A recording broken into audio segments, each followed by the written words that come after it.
قال الله تعالى في القرآن الحكيم: لقد رضي الله عن المؤمنين إذ يبايعونك تحت الشجرة فعلم ما في قلوبهم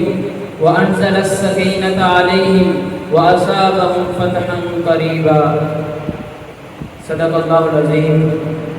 ہر قسم کی حمد و ثنا، بڑیائی، کبریائی، بزرگی، یکتائی اللہ وحدہ لا شریک کی ذات اقدس والا کے لیے. اور درود و سلام سید الاولین والآخرین، امام الانبیاء، امام المرسلین، حضرت محمد رسول اللہ صلی اللہ علیہ وآلہ وسلم کی ذات اقدس پر نہایت عزت کے لائق سامعین سامعات، ذی الحجہ کا مہینہ یہ وہ مہینہ ہے کہ جس میں اسلامی تاریخ کے وہ واقعات پیش ہوئے ہیں، رونما ہوئے ہیں کہ جن کو بلایا نہیں جا سکتا. یہ مہینہ وہ مہینہ ہے کہ جس میں ایک روشن ستارہ، بلکہ ستارہ بھی نہیں، ایک خوبصورت سورج، خلیفہ ثالث حضرت عثمان ابن ابی عفان رضی اللہ تعالیٰ عنہ اسی مہینے میں وہ شہید ہوئے تھے. اور شاید پوری تاریخ اسلامی کا مطالعہ کیا جائے،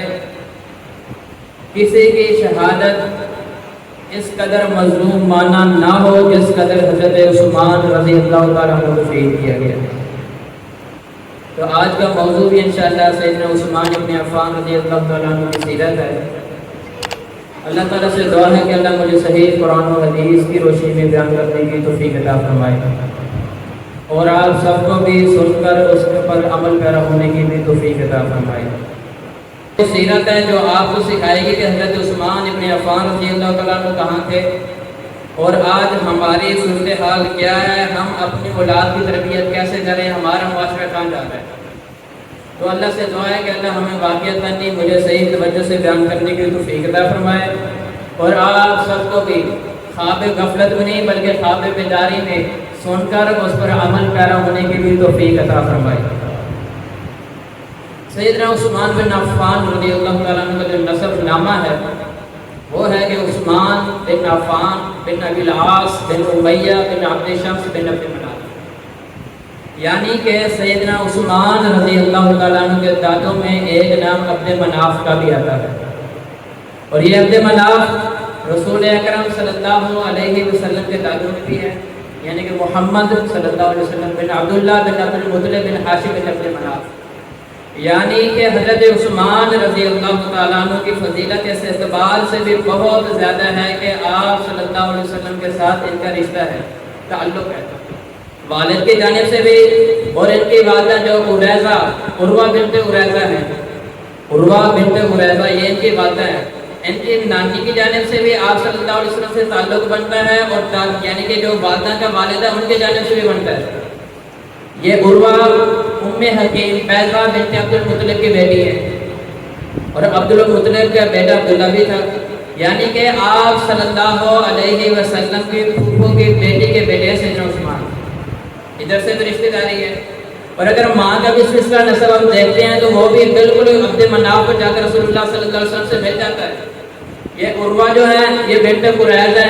قریظ بیٹے تھے ربیہ کے، ربیہ حبیب کے، حبیب عبد شمس کے ہیں، عبد شمس پھر عبد مناف کے ہیں.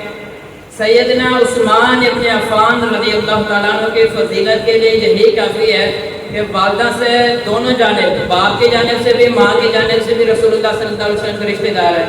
اور اپنے والد عفان کی جانب سے بھی رسول اللہ صلی اللہ علیہ وسلم کے رشتہ دار ہے. اور عثمان بن عفان رضی اللہ تعالیٰ عنہ وہ شخصیت ہے کہ جو ابتدا السابقون الاولون میں کا شمار ہوتا ہے. سیدنا عثمان بن عفان رضی اللہ تعالیٰ عنہ،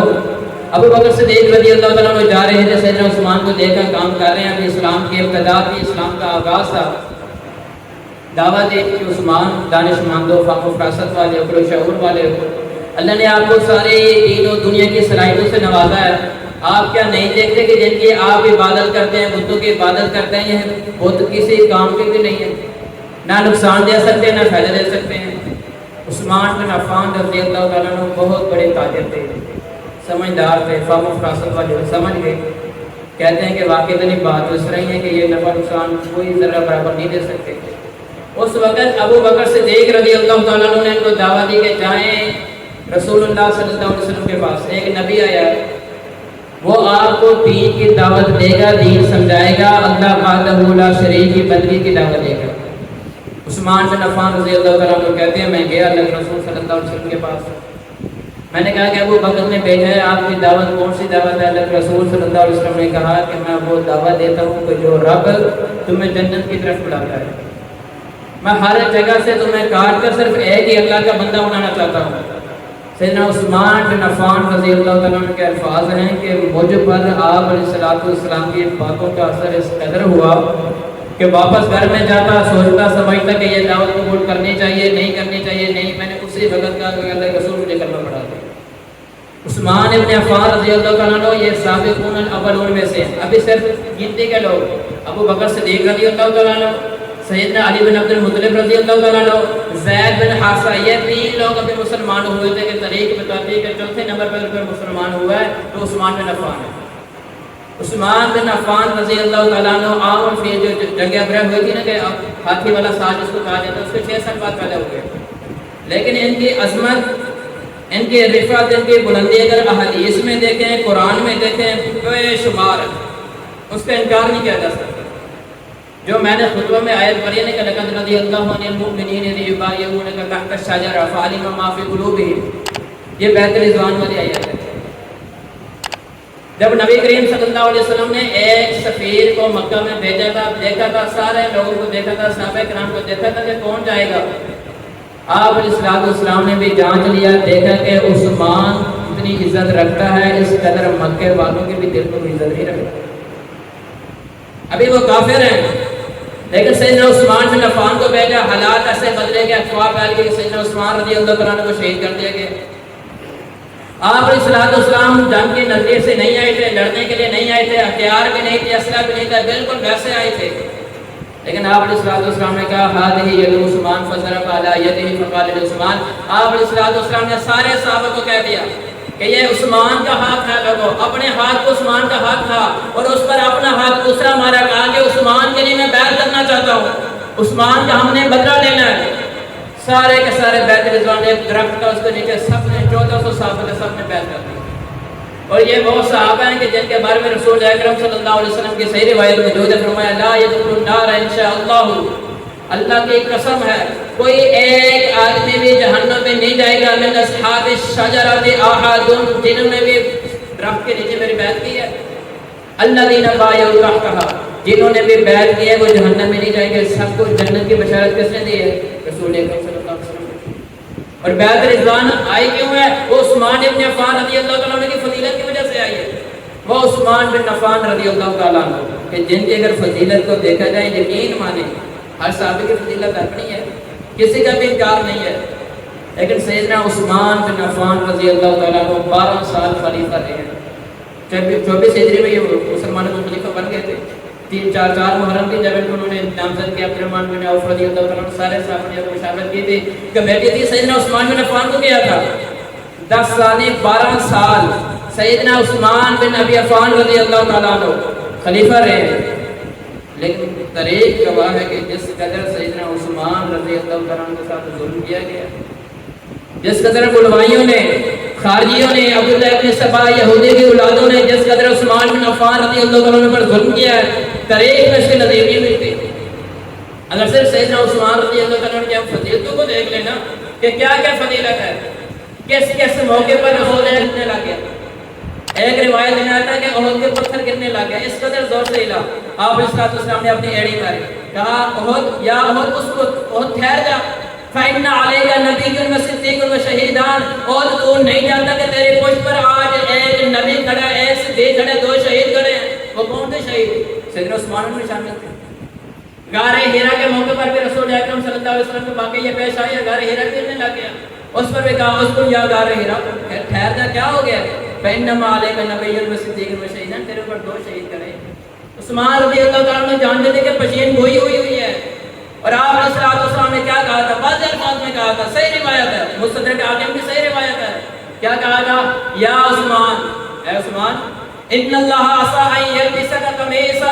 اللہ ان قریب تجھے خلافت کی قمیص پہنائے گا، اللہ تعالیٰ تجھے وقت کا امیر بنا دے گا، مومنوں کا امیر المومنین بن جائے گا، اسلام کی زمام تیرے ہاتھ میں دے دی جائے گی۔ فاراد المنافقون ان یخلعوا فلا تخلعوا حتى تلقانی، لوگ ارادہ کریں گے، منافق ارادہ کریں گے، خارجی ارادہ کریں گے کہ اس کو اتار دو۔ بلائن کی لڑائی کیا تھی سیدنا عثمان کے ساتھ، یہی کہ خلافت کو چھوڑ دو۔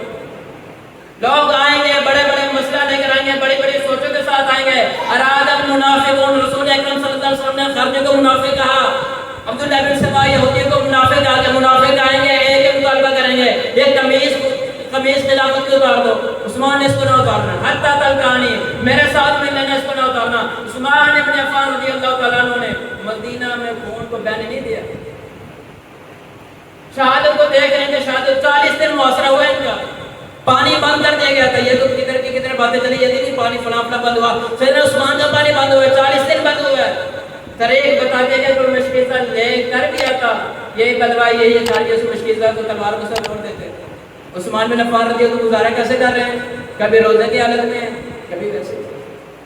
یہ عثمان بن عفان رضی اللہ تعالیٰ عنہ جب یہ محاصرہ ہو گیا، گھیر دیا، بالکل ہو گیا، سارا معاملہ ہو گیا، مسلم حاکم کی صحیح روایت، عبداللہ بن عمر رضی اللہ تعالیٰ عنہ کہتے ہیں کہ سیدنا عثمان نے مجھے اپنا خواب سنایا۔ کیا کہا؟ انی رأیت النبی صلی اللہ علیہ وسلم فی المنام فقال یا عثمان افطر عندنا۔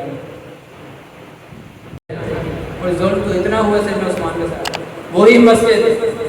آپ اندازہ کریں اپنے اوپر، ایک انسان بلڈنگ تیار کرے، مسجد بنوا لیا نا، سارا کچھ کیا لے، سارا پیسہ سارا کچھ خرچ کر لے، آخر تو اسے بندے نے روک دیتا جائے کہ نماز نہیں پڑھتی، قیامت ہوتی آج۔ سیدنا عثمان رضی اللہ تعالیٰ عنہ جس مسجد نبوی کی توسیع میں سب سے زیادہ پیسے سیدنا عثمان نے دیے تھے، کہا بھی تھا کہ یہ بتاؤ، یہ اللہ کے رسول صلی اللہ علیہ وسلم نے فرمایا تھا میں یشتری بقعۃ آل فلان و یزیدها فی المسجد خیرا منها فی الجنہ، بتاؤ کہ جب اللہ کے رسول صلی اللہ علیہ وسلم نے کہا تھا نماز کی تعداد زیادہ ہے، مسجد نبوی کی توسیع کرنی ہے، اس کو کوئی زیادہ کر دے، کوئی جگہ خریدے، فلاں سے خطہ خریدے، کس نے خریدا تھا؟ سب نے کہا آپ نے خریدا تھا۔ کہا لو تمنعونی ان اصلی فی، مسجد بھی میں خرید نہیں بنوائی، پھر بھی میں نے نماز پڑھنا کرو گے، سیدنا عثمان کو نماز نہیں پڑھی۔ تو یہ کہ سیدنا عثمان رضی اللہ عنہ کی سیرت، یہ جو کی فضیلت، اعتراض کرنے والے اعتراض ہزارہ کریں، سارا کچھ کریں، ہمیں ویسے جو چاہیے، میں جو سمجھتا ہوں کہ ہمیں چاہیے کہ اگر چاہتے ہیں کہ ہماری اولاد کے اندر بھی کچھ تھوڑا سا رنگ مسلمانی والا ہو تو صحابہ کی سیرت میں ہے، یہ ایسے کام کہ خود بھی پڑھا کریں، آپ کے بھی ایمان تازہ ہو۔ اللہ تعالیٰ سے دعا ہے کہ اللہ تعالیٰ کل قیامت والے دن ہمارا حشر سیدنا عثمان کے ساتھ کرے، اللہ ہمیں وہاں پر کھڑا کرے جہاں پر سیدنا عثمان کھڑے ہو۔ سیدنا عثمان جیسی عظیم شخصیت، طریق میں ہر ایک صحابی کی فضیلت الگ ہے، جیسے کہا ہے کہ ابو بکر عمر آئے ہیں، حیادار وہ بھی تھے، حیا کے نمایاں خصوص سیدنا عثمان میں تھے، ان کے ساتھ جو ہے دلی محبت، اس وجہ سے بھی ہے کہ رسول اکرم صلی اللہ علیہ وسلم سے بہت محبت کرتے تھے۔ اللہ سے یہ دعا کیا کریں کہ اللہ قیامت والے دن ہمارا حشر سیدنا عثمان کی طرف رکھے، ہمارا کھڑا ہونا سیدنا عثمان کی طرف، اور جو بکواسات کرتے ہیں، جو زبان درازیں کرتے ہیں، وہ عبداللہ بن سبا شروع سے آ رہے ہیں، ریک اٹھاتے ہیں وہ شروع سے آ رہے ہیں۔ اللہ ہمیں بھی اور آپ سب کو بھی سیدنا عثمان کی محبت جو ہے نا ہمارے دلوں میں پنہا کر دے، ہماری تربیت، ہماری اولاد کی تربیت، ہماری زندگیوں کو ایسا بنا دے جیسے کہ سیدنا عثمان رضی اللہ عنہ کی چلن تھی۔ وآخر دعوانا الحمدللہ۔